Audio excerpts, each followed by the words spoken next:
What's going on, everybody? Welcome back to the Road to Worship. My name is Chase, and we are here to take one step forward at a time with Christ as best we can. And I'm inviting you to do that with me today. I don't know about you, but I have felt flustered and stressed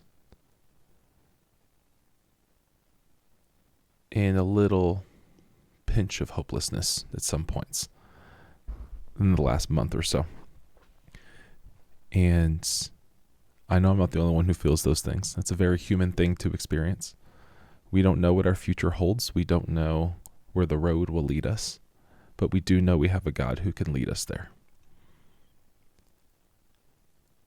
I did some journaling this week, and I wanted to invite you into my life. I wanted to invite you in the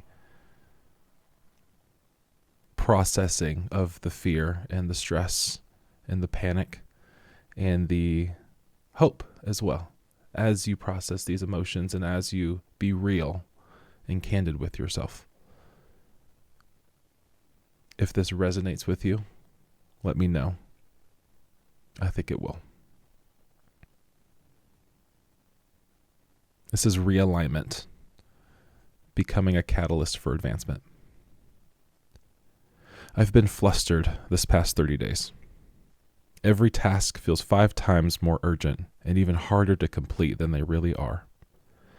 I feel bottlenecked and stuck in the loop of not having enough time or income to hire a third team member for my business, but not having enough time to make the money I need from my third team member to scale.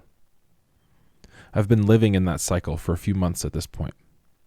I'm feeling the quality of work decrease, and the vision I have for my life unable to come to fruition if I've been living in that cycle for a few months. It has caused me not to take care of myself. I'm choosing to stay up and play games to avoid rather than sleeping. I'm slacking in my gym attendance and cutting corners on my nutrition plan. All things that help me. I'm more likely to not participate in my church's functions and just be with my community because of this scarcity mindset that I always have to be working. Even now, as I am writing this, I'm feeling the pressure of not getting those tasks done before my next round of meetings. I met with a friend today to get some guidance in how I need to work with my current life stage, especially in this time, to move my life forward. I am not shocked at this, but I am encouraged as to what she said. I'm not new to this information either, but for me, a vision I've had for about 6 months, she's revealed to me that I've just never acted on. In my search to find more help in my business, I had the thought of inviting somebody close to me to at very least intern with me for a time to train them up on building and managing systems, as this is a branch of the profession that he's learning in school. Since I've had this thought, I've allowed my fear of the unknown and the scarcity to breach that vision, which has caused me to make no decision on the vision that has been placed within me. In fact, I feel that it has become more of a burden than something exciting.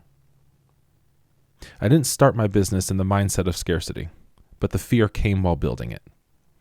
I started it knowing I could make a change and a difference in my own life and in the lives of others. I've since lost that motivation, and I've been working in scarcity and fear for far too long. My mission for my life cannot grow there, just as a sunflower cannot grow without being in the midst of a big yellow ball in the sky. I haven't felt peace for some time. I felt like I'm just hanging on in every point in life, frustrated that it's not moving forward the way I want it to. I haven't recorded a new episode of the podcast in some time, a few weeks probably. I've lost track. I can only assume it's because of this, knowing full well this podcast is the very start to the mission I want to build that helps others become spiritually connected and biblically knowledgeable to the God that created them. To my Father in heaven, thank you for bringing me to this point. Thank you for desiring to have a relationship with me in the first place. Thank you for dreaming me up, planning and plotting every component of my being. Thank you for building me and having me to all the places in life that I needed to know you. Thank you for being the God that loves, is just, merciful, righteous, patient, powerful, graceful, and wrathful. Thank you for running to me when I run back to you.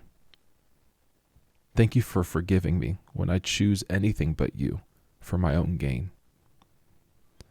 Thank you for trusting me with Avery Automations, the road to worship, and everything in the future that you've hold for me.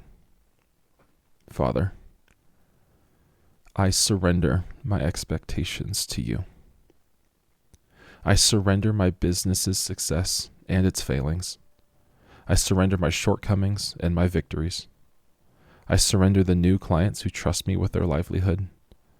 And I surrender the clients who move forward from me and trust another. I surrender the things that don't go the way I want them to, both in the things I can control and everything I cannot control. I surrender my hopes for the future and choose to trust in the hope that you have for my life and the lives around me. I surrender my jealousy of others' stage of life. I surrender the desires for my relationships and my future family. You know life better than I. I surrender my health goals, my want to lose weight and become as healthy as I can be. My soul is grateful for the body you gave me, and I am reminded of its fleeting time it has to live.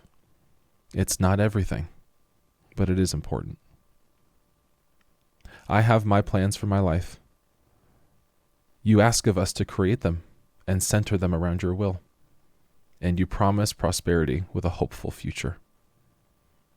I promise to adjust, create, tear down, modify, transform, and execute in the effort of your will being done in the area you've set before me.